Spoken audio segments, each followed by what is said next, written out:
Sungguh senang saya melihat wajah-wajah yang setia datang beribadah kepada Tuhan. Oke, saya meminta kesediaannya yang di belakang, di sebelah sini masih kosong, ada 3 baris. Boleh maju ke depan, Bu Hana, silakan. Ya, biar nanti jemaat yang terlambat bisa duduk di belakang, sehingga tidak mengganggu ibadah pada hari ini. Oke, terima kasih, terima kasih.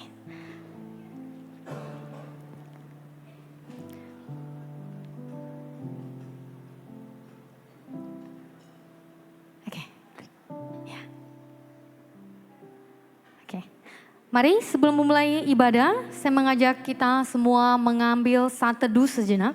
Kita menenangkan hati pikiran kita. Kita masuk dalam rumah Tuhan.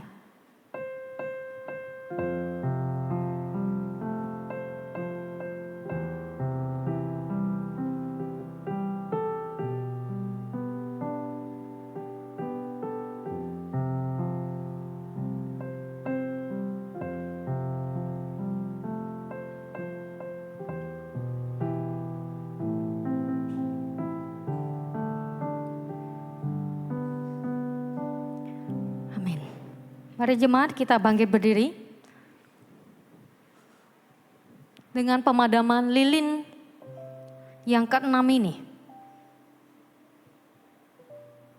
Menandai kita sudah masuk dalam Minggu Prapaskah atau yang disebut dengan Minggu Lent yang ke-6. Dan minggu ini juga merupakan peringatan atas Minggu Palem. Saudara-saudara bisa melihat dekorasi kita juga sudah dengan Minggu Palem. Kita mengingat bahwa ketika itu Yesus masuk ke dalam kota Yerusalem. Dan orang-orang di dalamnya menyambut Yesus dengan sorak-sorai. Melemparkan jubah mereka. Bahkan ada yang mengambil daun-daun palem untuk dilalui Yesus. Maka dengarkanlah ibadah pada hari ini. Mereka mengambil daun-daun palem dan pergi menyongsong dia sambil berseru-seru. Hosana, diberkatilah dia yang akan datang dalam nama Tuhan, Raja Israel. Mari bersama-sama kita mengangkat pujian. Hosana, Hosana, puji Tuhan, Sang Raja yang sudah datang.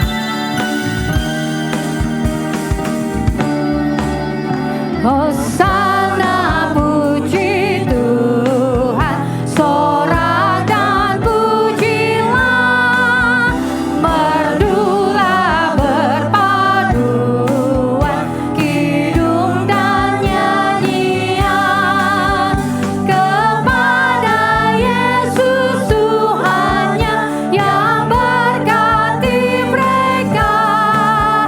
Dinaikkanlah pujian, muliakan namanya. Hosana dan pujilah dengan sukacita, lambaikan ranting palma, bersorak gembira. Tuhan atas bersalam, datang dengan rendah. Mari kita sambut dia, Hosana masuklah. Hosana maha tinggi, kami menyanyi terus. Raja atas segala raja, Tuhan Yesus Kristus. Kami hendak memujinya sampai selamanya. Di hadapan tatanya, puji haleluya.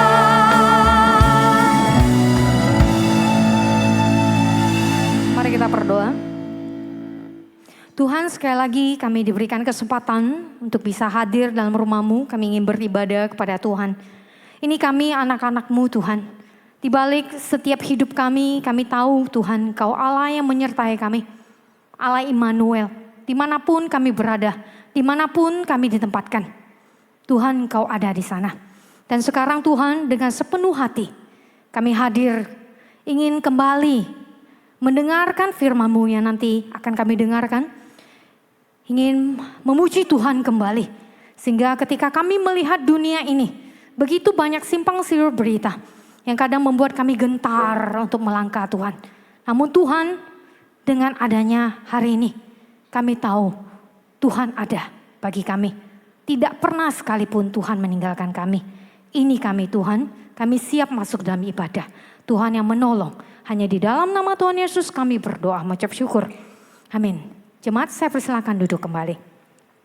Daun palem yang merupakan lambang kemenangan dan juga lambang kemerdekaan dalam tradisi Yahudi. Bukankah kita juga seperti orang-orang Israel yang waktu itu ketika Tuhan Yesus masuk ke Yerusalem, kita salah memahami misi Yesus. Yesus bukan datang untuk membebaskan bangsa Israel dari pemerintahan Romawi. Namun misi yang dilakukan Yesus jauh lebih besar daripada itu. Yaitu sebagai pendamai, agen pendamai bagi manusia berdosa dan Sang Pencipta. Mari saat ini kita mengingat lagi. Bukan karena Tuhan tidak mampu. Dia mampu memanggil ribuan malaikat waktu itu. Tapi karena cintanya pada saya, pada kita semua. Sehingga dia rela menanggung salib itu. Menanggung derita itu. Akan tetapi dia ditekam karena pemberontakan kita. Dia diremukkan karena kejahatan kita.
Bangkit berdiri.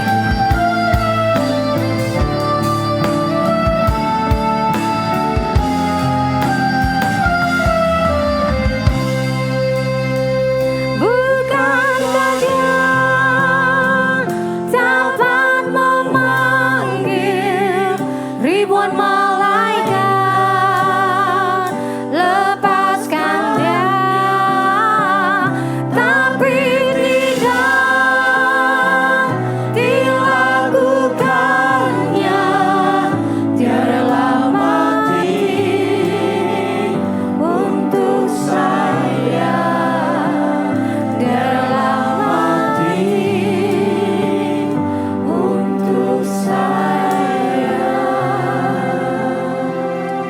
Mari Bapak Ibu Saudara kita tenangkan hati kita sejenak. Pujian yang kita nyanyikan menceritakan kepada kita bahwa sesungguhnya Yesus bisa saja melepaskan dirinya dari salib itu. Yesus bisa saja memanggil ribuan malaikat untuk menolong dia. Tetapi pada kenyataannya kita melihat Yesus menyerahkan dirinya untuk disalib. Semua itu dilakukannya karena dia mengasihi kita, mengasihi saya, dan mengasihi saudara. Mari pada kesempatan ini Bapak Ibu Saudara, kita bertanya pada diri kita masing-masing, benarkah kita mengasihi Yesus? Benarkah kita sungguh-sungguh mengasihi Dia dan tidak ada yang lain yang lebih penting dan berharga daripada cinta kepada Yesus? Yesus memperlihatkan kepada kita tentang kasih yang rela berkorban. Mari tanya pada diri kita, benarkah kita rela berkorban untuk menyatakan kasih kita kepada Tuhan dan kepada sesama kita? Ketika ada tantangan, ada pergumulan, benarkah kasih itu masih tetap ada dalam hidup kita? Benarkah kita tetap setia mengikut dan mengiring Tuhan dalam hidup ini? Ketika ada pergumulan di tengah-tengah keluarga kita, benarkah kita hanya bersandar kepada Dia yang sudah rela mati bagi kita?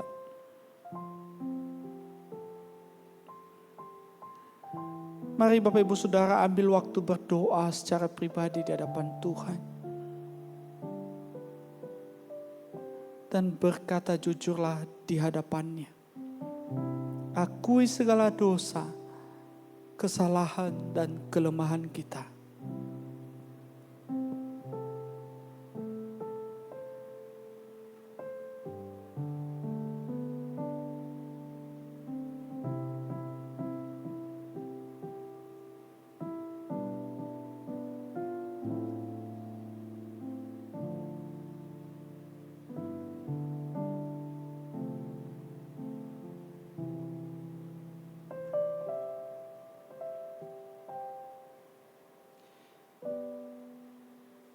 Kami tahu Tuhan, kalau kami terbuka di hadapan-Mu, tidak ada satu hal pun yang kami bisa sembunyikan di hadapan Tuhan. Karena Engkau Allah yang Maha Tahu. Bagaimana kami menjalani kehidupan kami di sepanjang minggu ini, Engkau pun tahu Tuhan. Bahkan segala dosa, segala kegagalan kami untuk mengiring Tuhan, untuk setia kepada Tuhan, Engkau pun tahu Tuhan. Biarlah setiap kami yang berdoa di hadapan-Mu hari ini, Engkau memberikan kepada kami belas kasih itu. Engkau mengampuni kami sekali lagi Tuhan. Karena kami tahu, kami mudah sekali gagal untuk setia kepada Tuhan. Kami mudah sekali untuk mengasihi Tuhan dalam hidup ini. Tuhan, kami mohon, ampuni kami untuk segala dosa dan kesalahan kami. Ketika kami berelasi dengan sesama kami, terkadang kami susah sekali bahkan menahan diri untuk menyatakan kasih itu. Tuhan, kami mohon mampukan kami. Sungguh kami memerlukan Engkau Tuhan. Membutuhkan Roh Kudus-Mu untuk memberikan kekuatan kepada kami. Sehingga ketika kami menjalani kehidupan kami boleh kembali setia kepada Tuhan. Kami boleh kembali berjalan di jalan yang Tuhan kehendaki. Sehingga setiap hari kami dimampukan untuk menjaga kekudusan hidup kami. Sehingga hari demi hari kami boleh semakin serupa seperti Kristus. Terima kasih Tuhan, kami menaikkan syukur kami untuk pengampunan dosa yang Tuhan sudah berikan kepada setiap kami. Dan kami menaikkan syukur kami untuk keselamatan yang Tuhan sudah anugerahkan kepada setiap kami. Inilah hidup kami Tuhan, kami serahkan kepadamu. Biarlah Engkau yang boleh terus menuntun hidup kami sesuai dengan yang Tuhan kehendaki. Dalam nama Tuhan Yesus kami berdoa dan mengucap syukur. Amin. Namun Allah menunjukkan kasih-Nya kepada kita dalam hal ini. Ketika kita masih berdosa, Kristus telah mati untuk kita. Terlebih lagi kita sekarang telah dibenarkan oleh darah-Nya. Kita pasti diselamatkan melalui Dia dari murka Allah. Dengan penuh sukacita, mari kita menaikkan ucapan syukur kita kepada Tuhan. Hanyalah darah-Nya Yesus.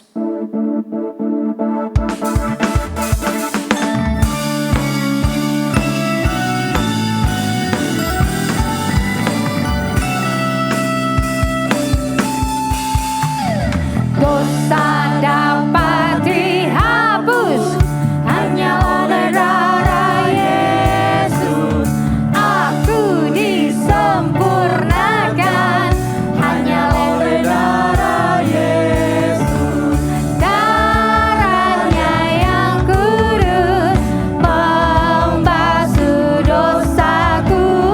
Tiada yang lain, hanyalah darahnya luput dari hukuman hanya oleh darah Yesus. Yang dapat selamatkanku hanyalah darahnya Yesus.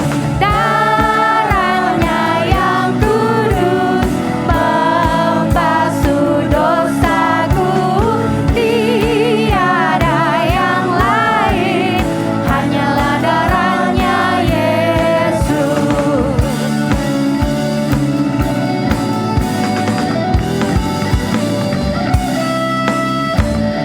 dosaku diampuni hanya oleh darah Yesus. Tutur dan perbuatanku hanyalah darahnya Yesus. Semua darahnya yang kudus membasuh dosaku. Tiada yang lain, hanyalah darahnya Yesus. Darahnya yang kudus membasuh dosaku. Tiada yang lain, hanyalah darahnya Yesus.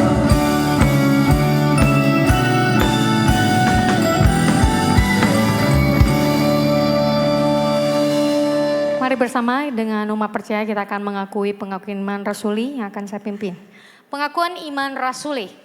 Aku percaya kepada Allah, Bapa yang Maha Kuasa, Khalik langit dan bumi, dan kepada Yesus Kristus anaknya tunggal Tuhan kita, yang dikandung dari Roh Kudus, lahir dari anak darah Maria, yang menderita sengsara di bawah pemerintahan Pontius Pilatus, disalibkan, mati dan dikuburkan, turun ke dalam kerajaan maut, pada hari yang ketiga, bangkit pula dari antara orang mati, naik ke sorga, duduk sebelah kanan Allah, Bapa yang Maha Kuasa, dan dari sana Ia akan datang untuk menghakimi orang yang hidup dan yang mati.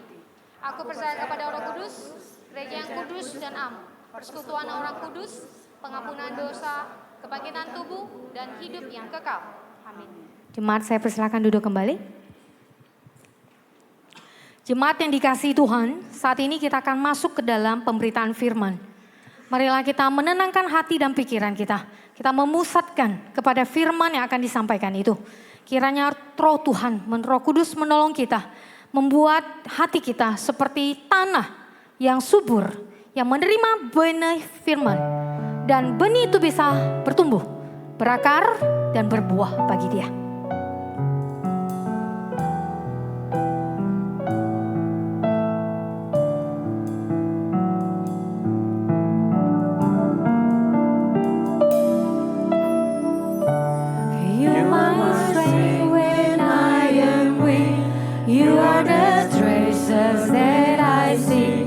You are my only hope.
Ya Tuhan, sungguh mulia nama-Mu, sungguh besar kasih Engkau kepada kami, orang-orang yang berdosa ini. Ya Tuhan, saat ini kami akan mendengarkan kebenaran firman Tuhan. Ya Tuhan, kami butuh firman. Firman yang menerangi akan jalan kami, supaya jalan kami seturut dengan apa yang menjadi keinginan dan kehendak Tuhan. Mohon Tuhan memberkati dan mengurapi setiap kami yang akan mendengarkan kebenaran firman Tuhan, maupun juga hamba-Mu yang akan menyampaikan kebenaran ini. Tuhan tuntun, Tuhan serta. Dalam nama Tuhan Yesus Kristus kami berdoa. Amin. Shalom, selamat pagi saudara yang terkasih dalam Tuhan. Ya, bersyukur ya hari ini kita kembali bersama-sama beribadah menjelang akan minggu kesengsaraan Tuhan Yesus Kristus. Minggu ini, Minggu Palem, kita bersama-sama beribadah dan kita rindu ketika kita merenungkan kebenaran firman Tuhan, hati kita terarah kepada Tuhan. Saudara, saya mengajak kita untuk membaca bagian firman Tuhan di dalam Yohanes pasal 19 ayat ke-30. Demikian firman Tuhan ini. Mari kita perhatikan bagian firman Tuhan ini, kita membacanya. Sama-sama dengan saya ya. 3, 2, 1. Sesudah Yesus meminum anggur asam itu, berkatalah ia, "Sudah selesai." Lalu ia menundukkan kepalanya dan menyerahkan nyawanya. Saudara, pada hari penyaliban Yesus Kristus, saudara, ada seorang pria yang gak pernah menyangka ada sesuatu hal yang mengejutkan terjadi di dalam kehidupan dia. Siapa pria itu? Pria itu adalah Barabas. Saudara, Alkitab mencatat bahwa Barabas ini dia penjahat besar. Dia ini pemerkosa orang, ya. Dia ini perampok, bahkan pembunuh, saudara. Nah, Barabas ini ditangkap oleh tentara Romawi dan dia akan dimatikan oleh tentara Romawi dengan hukuman salib. Nah, Barabas tahu hukuman salib itu bukanlah hukuman yang sekedar untuk mematikan orang, tapi hukuman salib adalah sebuah hukuman yang mengerikan, yang menyiksa, yang menggantung orang sehingga orang itu perlahan-lahan akan mati kesakitan, kehabisan darah, sesak napas. Itu penderitaan yang sangat-sangat buruk. Barabas tentu merasa susah hati di malam sebelum Jumat pagi ketika dia akan disalibkan itu. Tentu saya membayangkan Barabas tidak bisa tidur. Kalaupun dia tidur, mungkin dia tidur ayam karena dia merasa tidak bisa tenang hatinya. Ketika besok hari Jumat pagi itu dia terbangun, hatinya masih gelisah, hatinya masih takut. Di luar penjara dia mendengar ada keramaian orang-orang.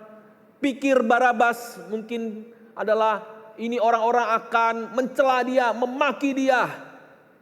Namun entah kenapa Barabas mendengar suara itu terdengar berkata, "Bebaskan Barabas, bebaskan Barabas, bebaskan Barabas." Saudara, pada Paskah, hari Paskah, tradisi pada masa itu, orang Romawi memang akan punya kebijakan untuk membebaskan satu tahanan di hari Paskah. Jadi waktu itu Pilatus memang berencana, karena Yesus ditangkap, Pilatus berencana bebaskan Yesus. Jadi Pilatus menghadapkan kepada orang banyak, ini ada Yesus, ini ada Barabas. Pilatus pikir orang banyak akan pilih Yesus untuk dibebaskan. Tapi ternyata orang banyak itu justru memilih Barabas. Sehingga mereka berteriak, "Bebaskan Barabas, bebaskan Barabas, bebaskan Barabas. Salibkan Yesus, salibkan Yesus, salibkan Yesus." Barabas tentu terhenyak, terkaget-kaget. Barabas yang sudah membayangkan akan mengalami ngerinya salib itu, di Jumat pagi itu ternyata dia dilepaskan. Dia dibebaskan. Saudara, sebuah beban hati yang berat tiba-tiba lepas. Mungkin Barabas pergi dengan ketawa, pergi dengan senang, pergi dengan sukacita. Barabas tidak jadi disalib. Saudara, Barabas tidak jadi disalib bukan karena Barabasnya baik, bukan Barabasnya bayar uang, bukan karena jasa Barabas. Tidak, Barabas tidak jadi disalib karena Yesus menggantikan posisinya Barabas untuk menerima hukuman salib. Saudara yang terkasih di dalam Tuhan, demikian juga sebenarnya bisa diibaratkan bahwa kita ini seperti Barabas. Mungkin bukan dalam hal perilaku yang jahat, yang buruk seperti Barabas yang adalah pembunuh dan pemerkosa. Tapi Alkitab mengatakan kepada kita bahwa semua kita adalah orang-orang berdosa. Semua kita adalah orang-orang yang punya hutang. Dan kita tidak sanggup membayar akan hutang dosa itu, saudara.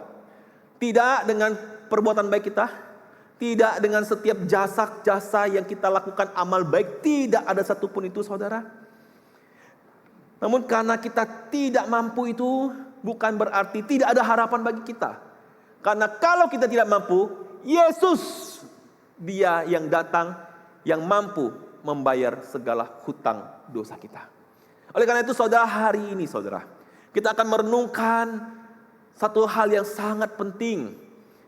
Perkataan Tuhan Yesus yang ke-6 dari 7 perkataan salib itu, yaitu perkataan sudah selesai. Atau disebut dengan tetelestai, saudara. Saudara, apa makna kata tetelestai itu? Apa makna sudah selesai itu? Dan apa makna itu bagi kita hidup saat ini? Saudara, hari ini saya mengajak kita untuk merenungkan ini dengan lebih dalam kata tetelestai itu. Saudara, kata tetelestai yang pertama maknanya adalah hutang dosa sudah dibayar. Saudara, pada zaman itu saudara, kalau orang hutang, biasanya hutang itu dalam perdagangan, ya. Saudara pasti tahu yang berdagang, biasanya kalau ambil barang kata kita hutang dulu ya saudara ya. Nah, kalau hutang itu sudah dibayar, nah di sana itu kertas hutangnya akan dicap. Capnya apa? Tetelestai. Cap itu menunjukkan bahwa hutang yang pernah ada sudah lunas. Nah, saudara bicara soal hutang, saudara ya. Saya pernah diceritain orang tentang orang kena pinjol. Tahu pinjol saudara? Pinjaman online. Saudara, jangan coba-coba ya pinjol ya saudara ya. Serius, kalau sudah kena jerat pinjol, celakalah saudara ya. Saya banyak mendengar kisah orang kena jerat pinjol itu saudara. Waduh, stres, takut, dikejar-kejar sama debt kolektornya. Nah, ada yang saya pernah dengar ceritanya, ada orang kena pinjol nih kan. Karena dia saking tertekannya, dia masuk rumah sakit saudara. Bukan karena badannya sakit, tapi hatinya dan pikirannya itu tak mampu menerima tekanan hutang itu saudara. Nah, masuk rumah sakit. Tapi karena ada orang baik yang tahu dan membayarkan hutang pinjol yang tidak mampu dia bayar, itu saudara setelah dibayar, lunas saudara. Tidak pakai lama-lama saudara. Tidak pakai lama-lama. Orang itu besoknya langsung keluar dari rumah sakit. Kenapa? Langsung sembuh, saudara ya. Kenapa? Hati yang berat karena hutang, cap, lunas, sembuh langsung rasanya. Beban beratnya saudara boleh cobalah. Ya janganlah ya saudara ya. Ada hutang terus minta Pak Tona yang bayar gitu kan. Pasti langsung senang saudara. Percayalah ya. Saudara punya hutang? Nah, jangan sungkan hubungi Pak Tona ya. Dia siap membayar. Ya, membayar dengan doa saudara. Nah, saudara yang terkasih dalam Tuhan, demikianlah saudara apa yang Yesus lakukan saudara. Ya, hutang kita sama Tuhan bukan sekedar bukan hutang pinjol. Kita sama Tuhan tidak hutang pinjol saudara. Tapi kita punya hutang dosa. Nah, yang mungkin seringkali orang pertanyakan adalah hutang dosa seperti apa sih sama Tuhan itu? Ya.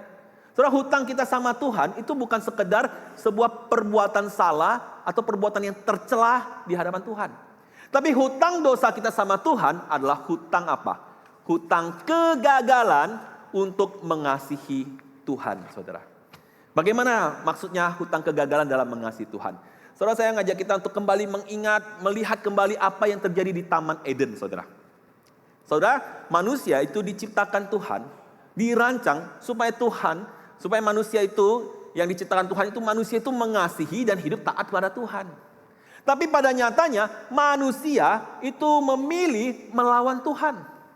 Bagaimana manusia itu memilih untuk melawan Tuhan itu dengan tidak taat. Makan buah pengetahuan dari pohon yang baik dan yang jahat. Saudara pernah berpikir tak buah pohon pengetahuan yang baik dan jahat itu buah apa, saudara? Buah durian? Buah lengkeng? Yang pokoknya buah lah, saudara ya. Nah sekarang pertanyaannya adalah, kenapa sih itu pohon ada? Ya, anak sekolah minggu, anak remaja pasti tanya nih ya. Kalau tahu itu ada pohon, ngapain ada pohon gitu kan? Kan bikin susah kita gitu loh ya. Tetapi saudara, Tuhan itu mengasihi kita, itu menciptakan kita dengan kehendak bebas. Nah kehendak bebas itu mengasihi harus berdasarkan juga kehendak, bukan dipaksa. Kalau mengasihi dengan paksaan, itu bukan mengasihi namanya. Jadi saudara, ibarat tuh pohon itu adalah ujian bagi manusia. Lu manusia ini, ya saya bayangkan ya, katanya kira-kira gini. Lu manusia ini, lu mengasihi aku dah kata Tuhan nih. Kalau kamu mengasihi aku, nah ini pohon nih ya. Ya sama seperti kayak orang tua ngomong sama anaknya. Nah, kalau kamu mengasihi orang tua, papa mama, tidak boleh pakai narkoba ya. Ya, anak-anak muda jangan pakai narkoba ya. Ya. Tapi anaknya pakai narkoba. Waktu anaknya pakai narkoba, itu menunjukkan apa? Tuh anak kan tidak mengasihi orang tuanya kan? Betul lah. Nah, atau misalnya kayak pasangan, ya, saudara punya pacar, ya, seorang menikah, ya, saudara bilang sama pasangan, ya, namanya hubungan pasangan pasti ada hubungan gini loh, setia. Kalau kamu jalan sama saya, nggak boleh dong lirik kiri, lirik kanan kan? Betul kan? Betul saudara, yang bawa pasangan, ya, benar ya. Tentunya kamu harus setia sama saya. Kalau akhirnya dia selingkuh, wah banyak orang bisa selingkuh saudara ya. Banyak orang selingkuh pun merasa tidak masalah. Karena ada orang yang bilang, oh selingkuh tak masalah, selingan indah keluarga utuh gitu loh ya. Nah ada yang berkata selingkuh, kalau udah selingkuh saudara itu nunjukin apa? Lalu kan berarti kamu apa? Bukan hanya tidak setia, kamu sedang tidak mencintai pasanganmu. Amin, betul? Ya, jadi jangan selingkuh ya saudara ya. Ya, saudara kalau sudah selingkuh, kalau sudah seperti itu, udah melenceng, apa yang terjadi saudara? Yang biasanya terjadi apa? Sekarang you and me and betul kan? Berakhir kan? You and me and ya. Oh enggak, Pak Hervi, ada kok saya lihat tetap setia. Ya, itu tetap setia kenapa? Yang penting asalkan ada orang bilang, gua tetap setia, yang penting duit tetap ada. Ah, itu bukan cinta namanya saudara. Ya. Nah saudara, pasti putus. Demikian juga manusia gagal untuk mengasihi Tuhan, tidak taat, tidak setia sama Tuhan, gagal mengasihi Tuhan. Akibatnya apa saudara? Terpisah dengan sang sumber hidup. Nah saudara, celakanya saudara, terpisah dengan sumber hidup itu, maka karena tidak ada sumber hidup, yang kita alami apa? Kematian. Kenapa? Hutang, dosa untuk mengasihi Tuhan menyebabkan keterpisahan, saudara. Dan ketika kita mengalami keterpisahan itu, hutang dosa ini tak mampu kita bayar, saudara. Ya, tidak mampu kita bayar. Ketika kita tidak mampu, datanglah salib. Salib Tuhan Yesus yang berkata, tetelestai, sudah selesai. Saudara, itu artinya apa saudara? Kegagalan kita manusia di Taman Eden telah dibayar melalui karya Yesus Kristus di salib. Ketidakmampuan manusia Adam pertama itu untuk mengasihi Tuhan yang berdampak kepada kejatuhan kita semua manusia, telah digantikan melalui ketaatan Adam kedua, yaitu Yesus Kristus yang taat, setia, menjalani perjalanan salib sampai mati di kayu salib itu saudara. Saudaraku yang terkasih di dalam Tuhan, di salib Kristuslah hutang dosa kita telah lunas dibayar.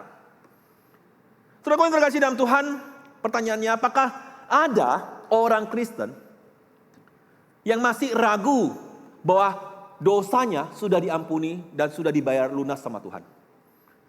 Saudara, saya pernah mendengar bukan mendengar saja, tapi saya bertemu langsung dengan orang Kristen yang seperti itu. Dan saya harap tidak ada di antara saudara yang berpikir seperti dia. Pemuda ini saya pernah ketemu, dia waktu itu saya bimbing. Setelah bimbing, udah baptis, lalu terlibat pelayanan, main drama Valentine gitu kan. Lalu tak lama kemudian saya perhatikan, loh kok nggak muncul lagi ke gereja? Saya tanya dia, hubungi dia, tak dibalas WA-nya kan. Tanya keluarganya bilang, saya nggak tahu juga kemana dia. Isinya kayak lost contact dengan dia. Lalu tak lama kemudian, setelah itu pergi makan suike, kodok. Saudara pernah makan kodok? Enak saudara ya, makan kodok ya. Nah pergi makan suike, ketemu dia. Lalu ketemu dia, saya bilang, kamu udah lama tak ke gereja? Kamu kemana aja? Terus dia jawab saya seperti ini. Kok Hervi, saya tak ke gereja ini karena saya malu kok. Malu sama siapa? Sama Tuhan kok. Saya ini orang berdosa kok. Jadi ketika saya datang ke gereja, saya lihat salib di gereja, saya merasa bersalah kok. Jadi daripada saya terus merasa bersalah ke gereja, ya udah, nggak usah ke gereja. Saudara, ada yang berpikir seperti itu? Banyak saudara ya. Lakukan dosa ini, dosa itu, tak berani lagi ke gereja. Betul? Ya, tak berani. Kenapa? Tertekan dengan rasa bersalah itu. Nah saudara, kalau yang terkasih dalam Tuhan, ketika seseorang menjauh dari Tuhan karena merasa dosanya terlalu besar, itu bukan karena dosanya yang lebih besar dari salib. Nah saudara, dosa apapun perbuatan kita tidak lebih besar daripada salib Tuhan Yesus Kristus. Pemuda tadi menunjukkan, atau kebanyakan orang Kristen bisa gagal memahami apa itu tetelestai. Hutang dosa kita sudah dibayar sama Tuhan. Saudara, apakah saudara yakin hutang saudara sudah dibayar lunas sama Tuhan? Udah belum? Mungkin saudara bisa berkata, amin. Tapi saya ngerti maksudnya. Pemuda itu maupun beberapa orang-orang Kristen bikinnya gini. Kok bukannya saya nggak percaya hutang dosa saya diampuni Tuhan. Tapi apa yang saya percaya dengan realita yang saya jalani kok agak susah untuk cocok. Maksudnya tidak cocok tuh kayak gini mah. Saya tahu Tuhan Yesus mengampuni dosa saya. Bahkan setiap minggu mungkin datang pengakuan dosa. Tapi setelah itu apa yang terjadi? Kok masih lakukan dosa itu lagi?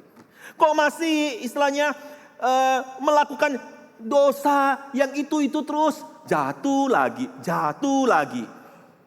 Nah saudara yang terkasih dalam Tuhan, tetelestai bukan hanya sampai bahwa kita sudah diampuni dosanya, tapi tetelestai juga membawa kita untuk memahami bahwa kuasa dosa itu sudah dikalahkan. Kuasa dosa sudah dikalahkan. Saudara, beberapa bulan yang lalu ada sempat diskusi yang sangat viral ya. Saudara yang mungkin ikut Edis TV ya, saudara ya. Ini muncul pertanyaan ini saudara. Apakah penyaliban Yesus ini kehendak Allah atau kehendaknya iblis? Ya. Ini Yesus disalib nih. Iblis yang punya kehendak atau Allah yang punya kehendak? Kenapa ditanyakan seperti itu? Karena ini loh. Bukankah Yesus disalib rencananya iblis? Coba pikirkan ya. Siapa yang memberikan rencana untuk menyerahkan Yesus untuk ditangkap? Siapa? Yudas. Tapi Yudas dikontrol oleh siapa? Dibisikin oleh siapa? Iblis. Ya kan? Lalu pada di malam perjamuan itu apa yang terjadi? Iblis merasuki Yudas. Ya. Sehingga apa? Pengkhianatan terjadi. Yesus akhirnya diserahkan. Dan bukankah kalau demikian penyaliban rencananya iblis kan? Kehendaknya iblis kan? Nah saudara, ini jadi pertanyaan di dunia media sosial nih. Viral, banyak jelas. Banyak orang yang bertanya seperti itu. Ya, saudara, jawabannya seperti apa? Sebenarnya sederhana saudara. Apakah penyaliban Yesus kehendak Allah? Jawabannya apa? Yes. Apakah penyaliban kehendaknya iblis? Jawabannya yes juga. Loh, gimana maksudnya ya? Penyaliban kehendak Allah, penyaliban kehendaknya iblis juga. Maksudnya gimana, saudara? Nah, saudara, yang dari kehendak Allah terlebih dahulu. Saudara, waktu kita tahu bahwa Allah itu merancangkan segala sesuatu dari kekekalan. Jadi penyaliban Yesus, Allah punya pemahaman ataupun rancangan sejak kekekalan sudah tahu. Itulah kenapa ketika manusia diciptakan oleh Tuhan, sekalipun Tuhan tahu manusia bisa jatuh dalam dosa, tapi kenapa manusia masih tetap diciptakan oleh Tuhan? Karena Tuhan tahu kalau manusia jatuh, Tuhan sudah punya obatnya, saudara. Itu apa? Yesus Kristus itu yang akan mati. Nah, tetapi kalau dikatakan apakah itu kehendaknya iblis? Ya, kenapa? Saudara, kita harus tahu bahwa iblis tidak bisa menyelami akan maksud dan rencana Tuhan. Pengetahuan iblis terbatas, ya. Jadi iblis itu pikirnya, wah, buat Yesus cepat-cepat mati, gitu loh ya. Buat Yesus cepat-cepat mati supaya tidak lagi memberitakan tentang kerajaan Allah lebih lama. Tujuannya iblis adalah supaya Yesus mati, ya. Namun, apa yang terjadi? Karena iblis tidak punya pengetahuan seluas Allah, pengetahuannya terbatas. Ketika Yesus menjalani hukuman salib itu, bahkan dia taat untuk menjalani itu, saudara, sampai di Golgota itu, saudara. Ketika Yesus berkata, sudah selesai dan dia mati, disitulah iblis baru tahu rencananya Allah. Kecolongannya iblis, ya. Saudara, kalau saudara pernah nonton film The Passion of the Christ, saudara, ada satu scene walaupun tidak ada di dalam Alkitab, ya. Scene di mana ketika Yesus mati di kayu salib itu, ada iblis yang teriak ketakutan, ya. Saudara, gambaran itu gambaran yang menurut saya menjelaskan begitu banyak hal tentang bagaimana iblis kalah. Iblis merencanakan hal yang buruk, tapi Tuhan pakai hal yang buruk itu untuk mendatangkan sebuah keselamatan besar di dalam salib itu, saudara. Saudara, demikian maka kita tahu bahwa iblis pikir dia menang. Tidak. Iblis tidak menang, iblis kalah. Kuasa salib Kristus itulah yang menang itu, saudara. Dan karena kuasa salib Kristus itu yang menang, maka saudara, kuasa salib itu mampu melepaskan kita daripada belenggu dosa. Kuasa salib Kristus itu mampu menarik kita keluar daripada kegelapan.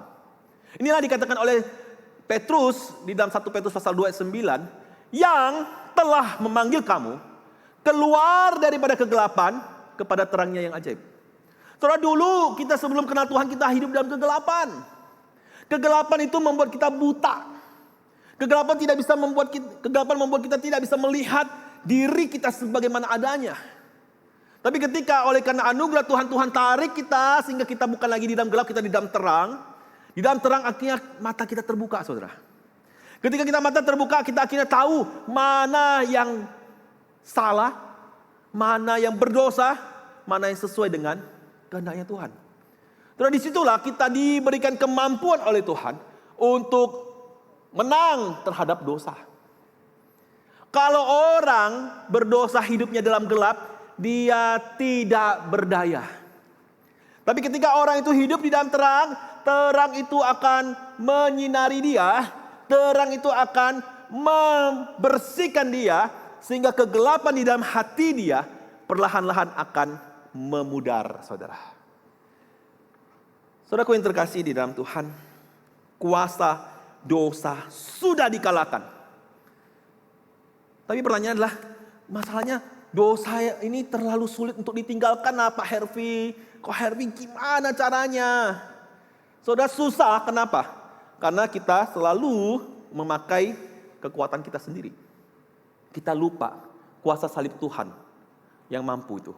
Nah, saudara, ada seorang pemuda, saudara ya, namanya Christopher Yuan, saudara. Saudara yang terkasih dalam Tuhan, lihat foto ini. Foto ini sangat harmonis keluarga ini ya. Tapi di balik foto ini saudara, ada sebuah kisah yang pernah terjadi pada Christopher Yuan. Christopher Yuan ini adalah seorang pemuda yang lahir dengan trauma yang begitu banyak. Dia pernah jatuh dalam pornografi. Pornografi yang membuat dia akhirnya punya kecenderungan seksual menjadi homo, saudara. Dan ketika dia bertumbuh dengan begitu banyak kekacauan hidup itu, dia sampai akhirnya pakai narkoba. Sudah pakai narkoba, dia bahkan jadi pengedar narkoba, saudara. Dia sekolah di kedokteran. Sekolah kedokteran, belum lulus, didepak keluar. Kenapa? Pengedar narkoba. Akhirnya dia pergi 8 tahun, merantau, melarikan diri ke Atlanta, sebuah kota di Amerika. Kota Atlanta. Di kota Atlanta tersebut, dia menikmati segala kenikmatan yang dia pikir itu adalah sesuatu hal yang dia inginkan selama ini. Ternyata saudara, 8 tahun itu dia hidup dalam kegelapan. Dan kegelapan tersebut, suatu ketika dia ditangkap dan dia masuk penjara, saudara. Waktu masuk penjara, dia itu apa yang terjadi? Dia pikir, wah teman-temanku yang itu akan tolong saya. Tapi ketika dia sudah dalam penjara, tidak ada satupun yang tolong dia. Lalu gitu dia bingung cari tolong sama siapa ya? Cari tolong sama siapa ya? Terus dia pikir, oke, dia telepon mamanya. Saudara, 8 tahun terpisah dengan mamanya, tidak pernah telepon mamanya, tiba-tiba telepon. Nah saudara, kalau jadi orang tua, anak saudara hilang 8 tahun, udah jadi cili udah ya. Ya, ngerti cili ya? Ya, mojung udah jadi mojung ya. Terus tiba-tiba telepon cari saudara. Jadi orang tua kayak gimana? Ya. Saudara, ibunya waktu telepon terima, ngomong apa? Dengan lembut, kamu ada di mana? Ya, bukan ngomong orang kayak orang Pontianaknya. Kamu di mana? Bukan kayak gitu ya. Kamu di mana? Gitu loh ya. Kamu di mana? Terus Christopher bilang, saya di penjara. Mamanya bilang apa? Ketika dia tahu dia di penjara, mamanya bilang, puji Tuhan. Puji Tuhan, kenapa? Itu tempat teraman bagi anak saya. Tempat teraman. Dan di dalam penjara tersebut akhirnya dia pun harus menjalani hukuman penjara. Dan suatu ketika di dalam penjara dia melihat ada Alkitab di tong sampah. Saudara, waktu di Alkitab ada di tong sampah, dia lihat tong sampah itu, dia bayangkan hidupku seperti tong sampah. Seperti sampah di dalam tong itu. Lalu dia ambil Alkitab itu. Ya, Alkitab itu kenapa ada di tong sampah? Mungkin banyak napi-napi lain tidak senang buang Alkitab di tong sampah gitu ya. Lalu dia ambil tuh Alkitab, dia baca. Sampai dia baca terus dia ketemukan bagian firman Tuhan ini. Roma pasal 2 ayat 4. Yang berkata demikian. Maukah engkau menganggap sepi kekayaan kemurahannya, kesabarannya, dan kelapangan hatinya? Tidakkah engkau tahu bahwa maksud kemurahan Allah ialah menuntun engkau kepada pertobatan? Saudara, oleh karena itu saudara, Tuhan itu dengan sabar menantikan pertobatan kita, saudara. Ketika Tuhan menantikan pertobatan kita, artinya apa? Kita dimampukan untuk bertobat. Pertobatan itu, saudara, nah masih banyak orang Kristen yang saya temukan ya, masih bingung soal pertobatan. Pertobatan itu bukan sekedar berhenti berbuat dosa. Ya, walaupun ya, pertobatan itu adalah gini. Saya dulu hidup dalam kegelapan. Pertobatan, saya hidup untuk Tuhan sekarang. Ya. Kalau hidup saya dulu untuk menikmati kesenangan dosa itu, sekarang hidup saya sudah kepada Tuhan. Arah saya sudah benar. Dan ketika arah saya sudah benar itu, itulah namanya pertobatan, saudara. Hati yang arah kepada Tuhan. Jadi saudara, kalau orang bertobat, ciri yang kelihatan apa? Kalau buat dosa, hati bersalah. Kalau buat dosa, dia pengen cepat-cepat balik. Kalau orang yang belum bertobat, buat dosa, nyentewe gitu kan. Buat dosa, mbay comayo, ya. Buat dosa, mau nyinti, mbay comayo, ya. Nah, cito oi, aku pengen, itu jadi karakter dia. Itu ciri-ciri orang belum bertobat, saudara. Orang bertobat mengalihkan hati pikirannya kepada Tuhan. Saudara, oleh karena itu saudara, karena kuasa dosa sudah dikalahkan, karena tetelesta itu, maka saudara berhentilah berdamai dengan dosa. Berdamai dengan dosa maksudnya apa saudara? Dosa udah dianggap biasa. Becomai, cincailah dosa. Itu namanya berdamai dengan dosa. Tidak boleh saudara kita berdamai dengan dosa saudara. Dosa adalah musuh kita. Dan peperangan ini bisa kita menangkan karena Kristus itu sudah memberikan kita kemenangan. Saudara, perjuangan kita untuk menang bukan sekedar perjuangan supaya saya bisa dapatkan kemenangan. Perjuangan kita untuk menang, kita mulai dari Kristus yang terlebih dahulu menang terhadap kuasa dosa. Nanti saudara, ya, perjuangan kita bukan sekedar dari nol saudara. Tapi perjuangan kita dari Kristus yang sudah menang. Sehingga kita bisa saudara. Oleh karena itu saudara tidak boleh saudara berkata, saya tuh memang anyong oh ya. Nah itu anyong nih ya. Nah itu sudah biasa seperti ini buat itu. Saudara-saudara harus katakan terus mulai sekarang dalam hati saudara. Saya anak terang. Saya orang yang sudah ditebus oleh Tuhan. Saya sudah anak terang. Saya orang yang sudah ditebus oleh Tuhan. Karena itu saudara, kita harus hidup dalam terang. Christopher Yuan, dia yang di dalam penjara itu. Sekalipun dia di dalam penjara waktu itu, tapi ketika dia sudah mengalami pertobatan, kebebasan dialami dia. Christopher Yuan, dia hidup mengalami sebuah kemenangan terhadap dosa. Keluar dari penjara, dia melanjutkan studi dia sampai S3, sampai PhD. Dan sekarang dia menjadi pembicara, menjadi counselor, menjadi orang yang memberkati orang dengan kesaksian hidup dia, saudara. Saudaraku yang terkasih di dalam Tuhan, bagaimanakah kita menang dengan kuasanya Tuhan itu, saudara? Saudaraku, hal praktis yang saya pikirkan adalah saudara harus hidup dalam terang. Terus hidup dalam terang, ya. Jangan menginginkan kegelapan lagi, saudara. Yang kedua, berani terbuka dengan Tuhan. Tuhan, kalau saya salah, saya ngomong sama Tuhan. Banyak orang udah tahu dia dosa, tapi dia di hadapan Tuhan, dia masih merasa baik-baik saja. Ya, kalau Tuhan itu melihat hati kita.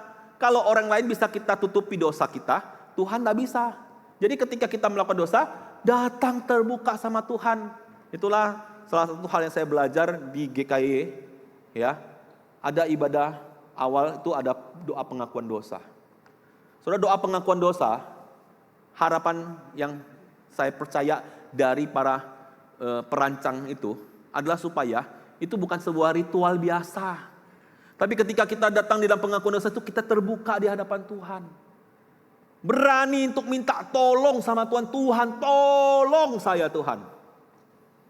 Sudahkah saudara benar-benar di dalam pengakuan dosa minta sama Tuhan? Tolonglah Tuhan. Tuhan akan tolong saudara. Dan satu lagi saudara, kemenangan ini tidak bisa dijalani sendirian. Saudara, Tuhan itu memberikan komunitas keluarga Tuhan supaya saling menjaga kita, saudara. Ya. Oleh karena itu, jadi orang Kristen tidak boleh lonely, solo fighter. Saudara harus punya komunitas. Saudara, kenapa punya komunitas penting?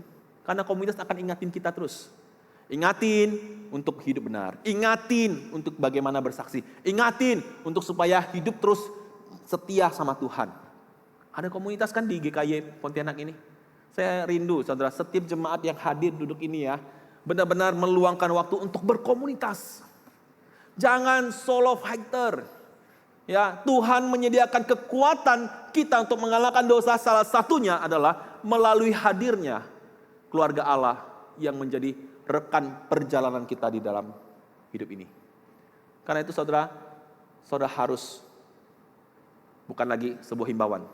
Saudara harus punya komunitas keluarga Allah. Saudaraku yang terkasih dalam Tuhan, yang terakhir saudara.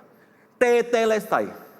Bukan hanya bicara soal saya, hutang dosa saya sudah diampuni Tuhan. Bukan bicara soal Tuhan sudah memberikan kemenangan terhadap kuasa dosa. Tapi satu hal yang paling indah saudara, dari kata tetelestai adalah hidup baru telah Tuhan berikan saudara. Hidup baru telah Tuhan berikan. Saudaraku yang terkasih dalam Tuhan, kalau kita melihat kisah Barabas, ya, Alkitab tidak mencatat Barabas setelah dibebaskan itu ngapain, ya? Tidak diceritakan, Habis itu Barabas bebas. Setelah itu dia menjadi pengikut Yesus dan menjadi orang yang memberitakan Injil. Tidak ada. Tapi dalam perenungan saya, mungkin saja, dan saya bisa katakan karena tidak tercatat dan tidak dikenal oleh murid-murid yang lainnya tentang Barabas itu, hanya dicatat satu itu aja. Bisa jadi Barabas setelah dia dibebaskan dari hukuman salib, dikasih hidup yang baru, karena seharusnya dia mati, dikasih hidup baru, tapi apa yang terjadi? Dia kembali kepada hidupnya yang lama. Dia kembali jadi perampok. Dia kembali jadi pemerkosa. Dia kembali jadi pembunuh. Saudaraku yang terkasih dalam Tuhan, Barabas menyia-nyiakan hidup baru itu, saudara. Saudaraku yang terkasih dalam Tuhan, ketika tetelestai Yesus itu sudah mati untuk kita, saudara, Tuhan memberikan hidup baru kepada kita. Artinya apa, saudara? Jangan sia-siakan. Tuhan sudah kasih kita hidup baru, saudara. Terus bagaimanakah kita mengisi akan kehidupan baru kita saat ini, saudara? Kalau kita mengisi kehidupan dari anugerah Tuhan yang sudah Tuhan ternyatakan kepada kita, maka isilah hidup kita dengan kita mengasihi Tuhan. Mengasihi Tuhan. Tapi saya ngerti, saudara, pergumulan saudara dan saya dan kebanyakan orang Kristen itu sama. Kedagingan kita, keinginan kita, pengennya menjauh daripada Tuhan.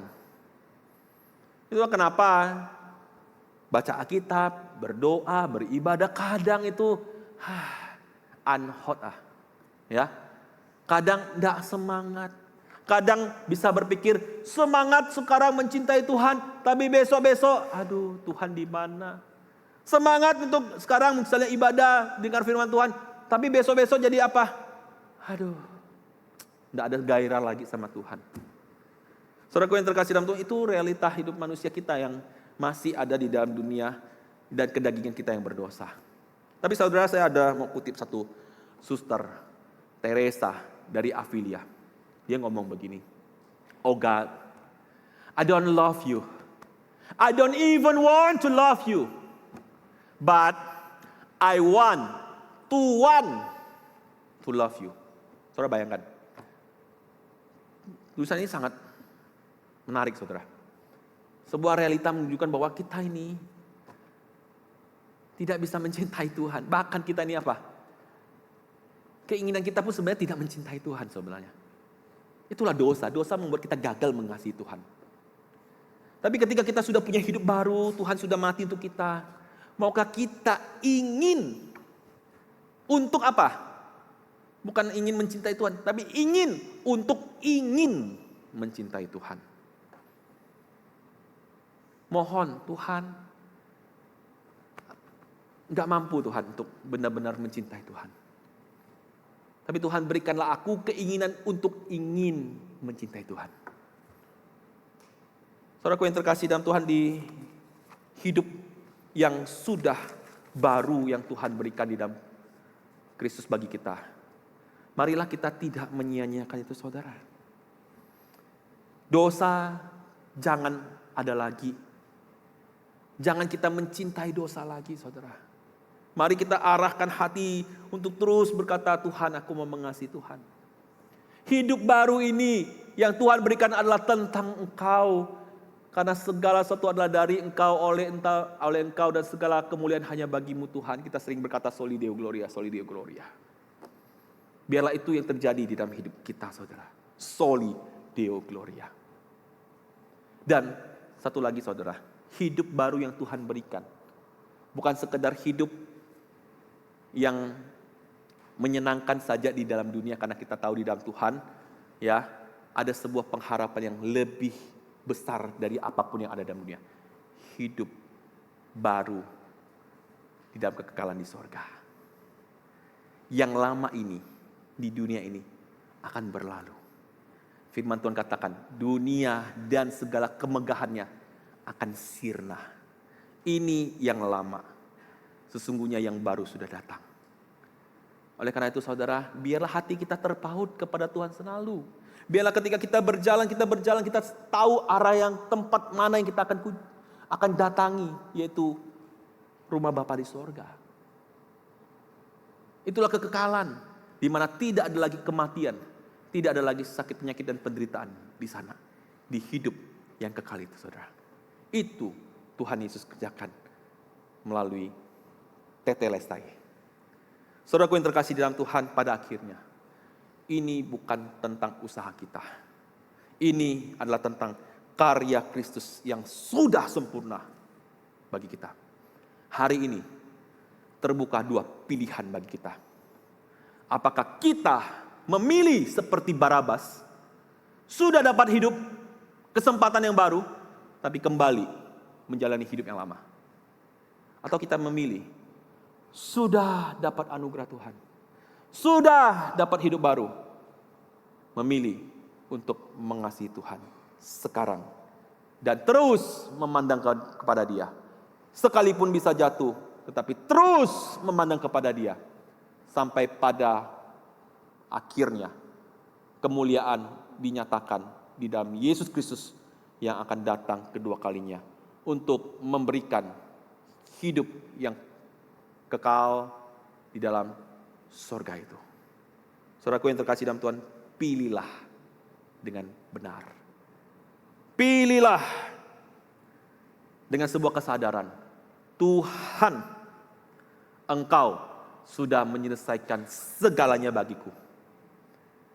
Hutang dosaku sudah Engkau ampuni.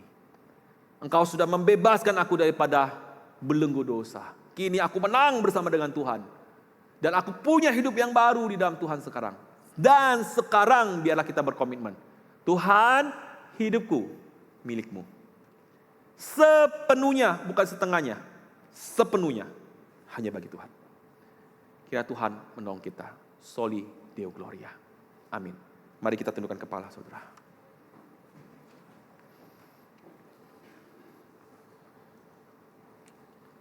Saudara, saya memberikan kesempatan setiap kita untuk merenungkan kebenaran firman Tuhan yang sudah kita dengar. Biarlah kebenaran firman Tuhan ini tidak berlalu begitu saja.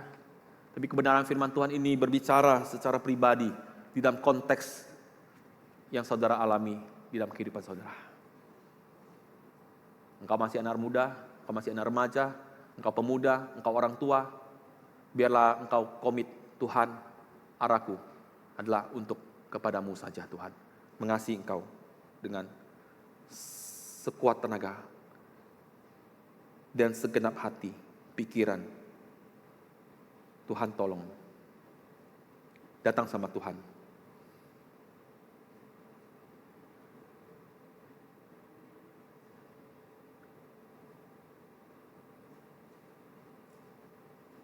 Bapa, biarlah kebenaran firman-Mu tidak berhenti di dalam hanya sekedar sebuah pengetahuan bagi kami. Tapi kebenaran firman Tuhan mentransformasi akan hati kami.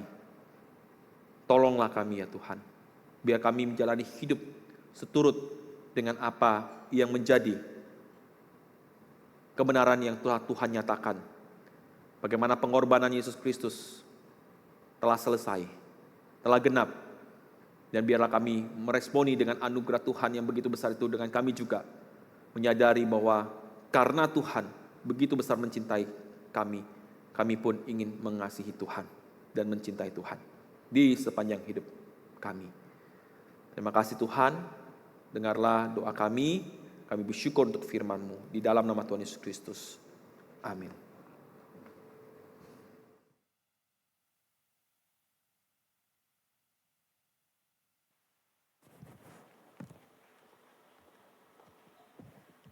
Mari kita akan memberikan persembahan sebagai ucapan syukur kepada Tuhan. Dan kita akan menyanyikan pujian Hidup Bagimu.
berdiri. Serahkan diriku, kau rela disalibkan untuk menebusku, dan Engkaulah Tuhanku, tinggal di hatiku sepanjang umur hidupku. Ku serahkan bagimu. Sekali lagi, oh Yesusku Tuhanku, ku serahkan diriku, kau rela disalibkan untuk menebusku, dan Engkaulah Tuhanku, tinggal di hatiku sepanjang umur hidupku. Ku serahkan bagimu.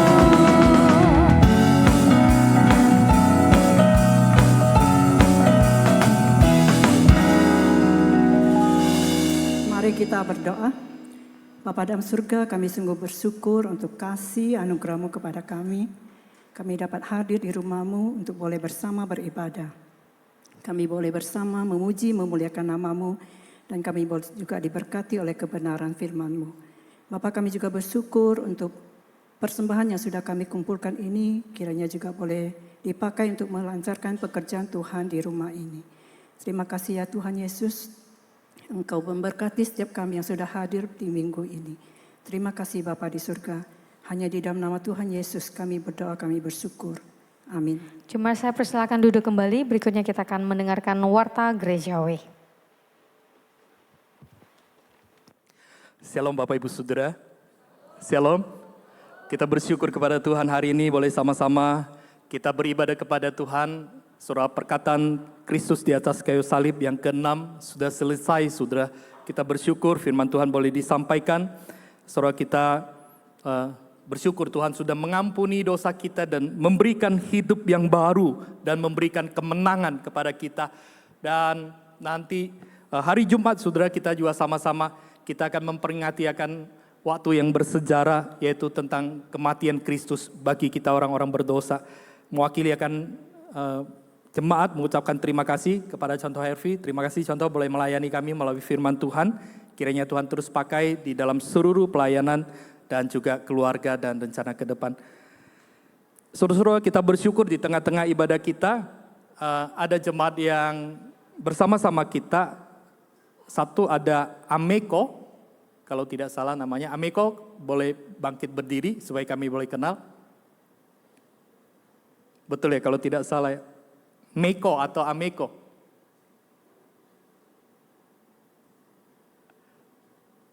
Oh ya.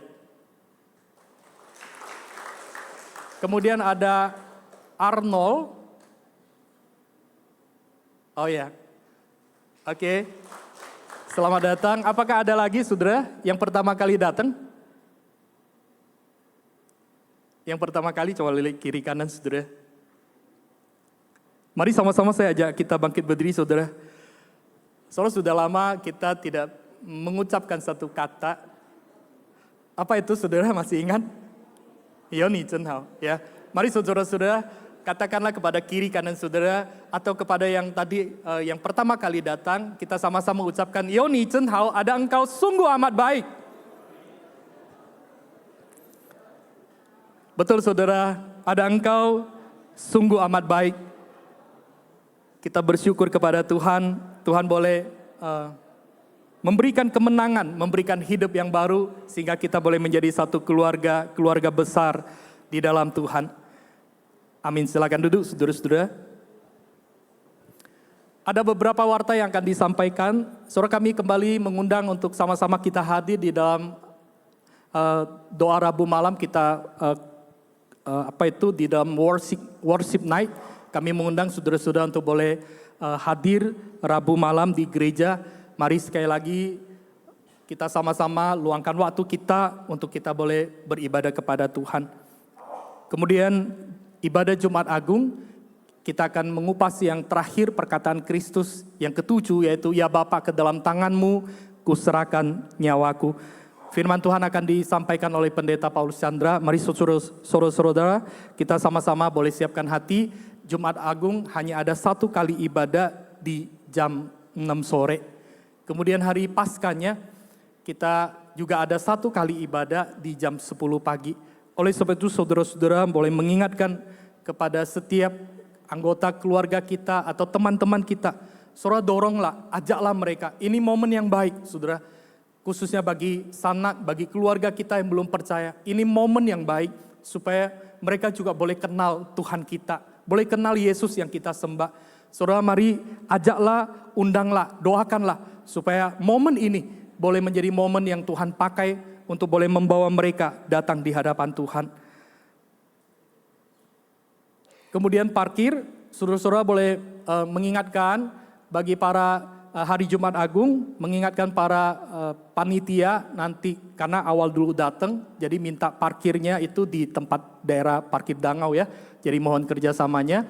Kemudian nanti supaya jemaat yang datang itu tidak menumpuk akan kendaraannya.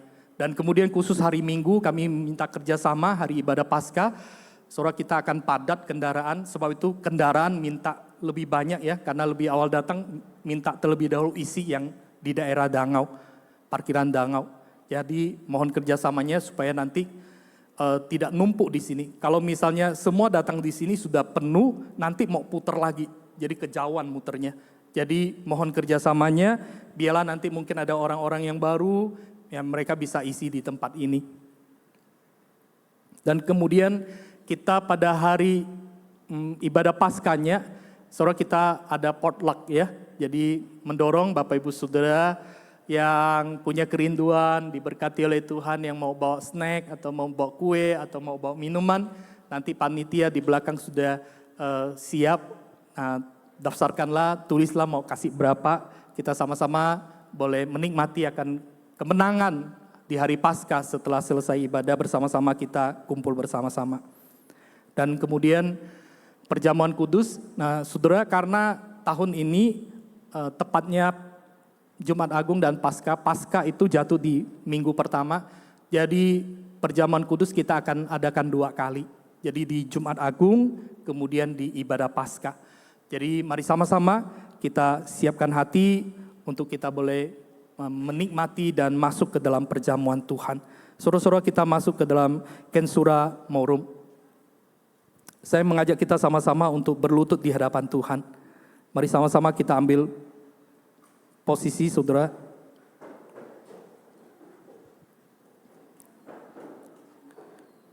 Mari sama-sama kita mengintrospeksi akan kehidupan kita.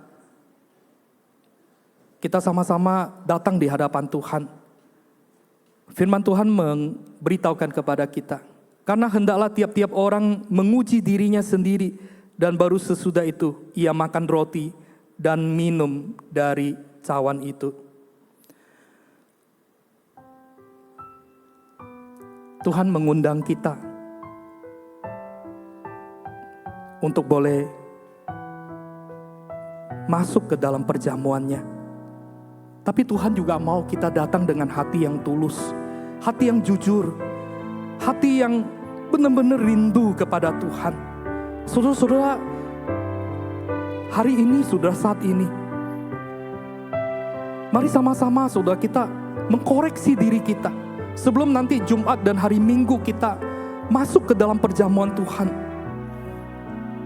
Apakah masih ada amarah, kebencian kepada seseorang? Masih ada kekecewaan, akal pahit, dan segala perasaan buruk yang ada, yang ingin kita tinggalkan dan tanggalkan? Atau apakah kita sedang bergumul dalam dosa dan ketidaktaatan kepada Tuhan? Atau adakah komitmen yang hendak kita bangun demi memperbaiki relasi kita dengan diri kita sendiri, dengan Tuhan, dan dengan sesama? Saudara berdoalah kepada Tuhan. Allah Roh Kudus ada di dalam hidup, di dalam hati kita. Mintalah kepada Dia. Jangan pikul beban itu sendiri. Bawalah itu di hadapan Tuhan. Dan Tuhan mau melegakan dan menolong akan setiap kita.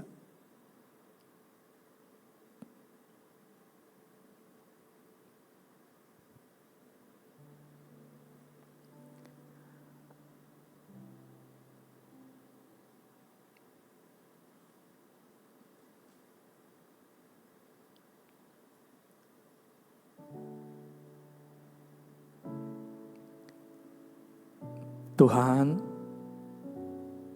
terima kasih kalau kami punya Tuhan yang selalu menyatakan kasih dan anugerah, walaupun kami seringkali jatuh dan jatuh.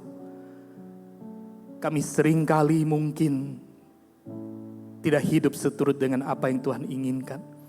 Kami masih mungkin punya amarah, punya akar pahit yang belum kami selesaikan, relasi yang belum terselesaikan.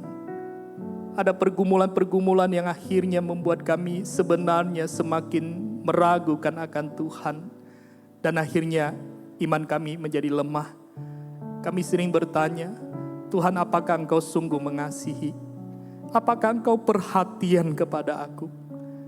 Di mana Engkau Tuhan? Di mana kuasa-Mu? Di mana keajaiban-Mu itu? Tuhan, hari ini kami datang di hadapan-Mu. Di tengah ketidakmengertian mungkin. Di tengah hidup yang penuh perjuangan ini. Tolonglah ajar kami untuk boleh terus belajar, andalkan dan sandar kepada Dikau. Untuk boleh terus mempercayakan hidup kepada Tuhan. Tuhan, hari ini kami mau komitmen di hadapan Engkau. Membawa hidup kami ke depan lebih taat, lebih setia. Kami pengen hidupi firman. Karena Engkau telah mengalahkan kuasa dosa. Engkau telah memberi kemenangan kepada kami. Dan Engkau memberikan hidup yang baru kepada kami. Dan itu Tuhan, kami mau praktekkan. Kami mau hidupkan dalam hidup kami. Sehingga ketika di hari Jumat dan hari Minggu kami datang kembali bersama dengan saudara-saudara seiman. Dan masuk turut ke dalam undangan Tuhan dalam perjamuan kudus. Kami boleh dengan penuh keberanian berkata, Tuhan, terima kasih. Aku sudah berjuang. Aku sudah habis-habisan bersama dengan Tuhan. Aku sudah maksimalkan apa yang menjadi kemampuanku. Meminta pimpinan Tuhan. Tuhan, inilah aku. Dan biarlah kami boleh mendengar suara surga berkata, hai hambaku yang baik, yang setia, turutlah di dalam perjamuan ini. Tuhan, terima kasih. Engkau teguhkan hati kami, sehingga kami boleh terus hidup di hadapan Tuhan. Terima kasih Bapa di surga. Hamba sekali lagi coba menyerahkan setiap jemaat-Mu ke dalam tangan Tuhan. Bapa, hamba berdoa bagi iman, bagi kesehatan, bagi keluarga, bagi pekerjaan, bagi studi, bagi planning, rencana-rencana, bahkan pergumulan-pergumulan yang dialami oleh jemaat-Mu. Hamba berdoa, ya Tuhan, Tuhan tolonglah, Tuhan pimpinlah, Tuhan di tengah-tengah pergumulan masing-masing, Tuhan berikan kekuatan dan berikan pimpinan Tuhan. Sehingga semua kami umat-Mu boleh terus berjalan dan terus berjalan bersama dengan Tuhan. Terima kasih Bapa di surga. Inilah doa kami, inilah permohonan kami yang kami mintakan di dalam Kristus Yesus. Amin. Silakan bangkit berdiri saudara-saudara.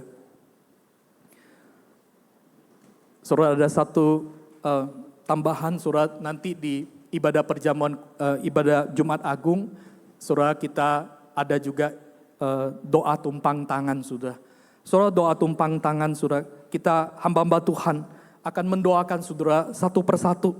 Saudara, ini sebagai tanda apa? Tumpang tangan sebagai tanda iman bahwa Tuhan itu bekerja dan akan menjamah. Bagi saudara-saudara yang mau didoakan, yang rindu saudara untuk didoakan, saudara-saudara boleh siapkan hati nanti di ibadah Jumat Agung setelah perjamuan kudus.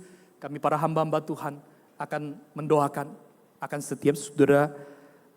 Demikian warta, saat ini saya mengajak kita sama-sama untuk bangkit berdiri.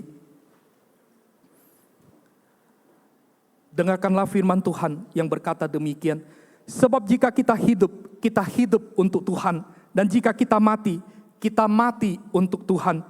Jadi baik hidup atau mati, kita adalah milik Tuhan. Amin. Kita tutup ibadah, naikkan doksologi.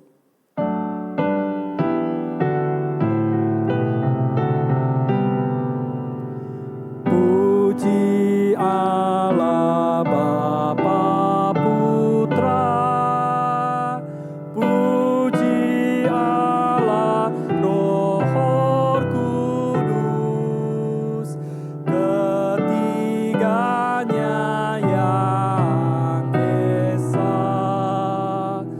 Pohon selamat sumber berkat. Amin.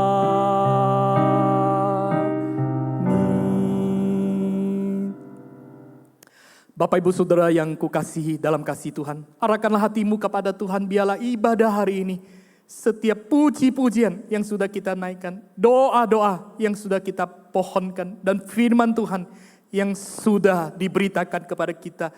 Tuhan sudah bebaskan kita dari dosa, memberikan kemenangan kepada setiap kita, dan memberikan hidup yang baru kepada kita.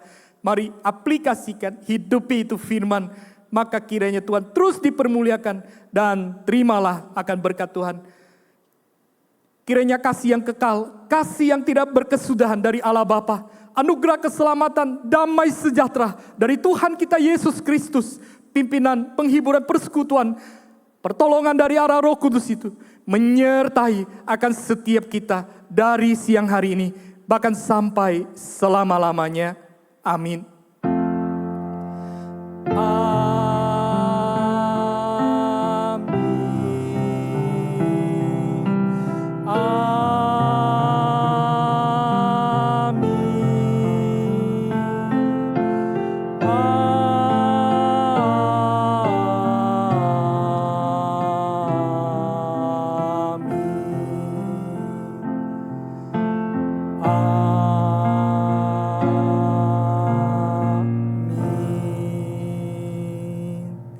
Amin. Silakan duduk, ambil doa teduh, ibadah kita selesai, Tuhan memberkati.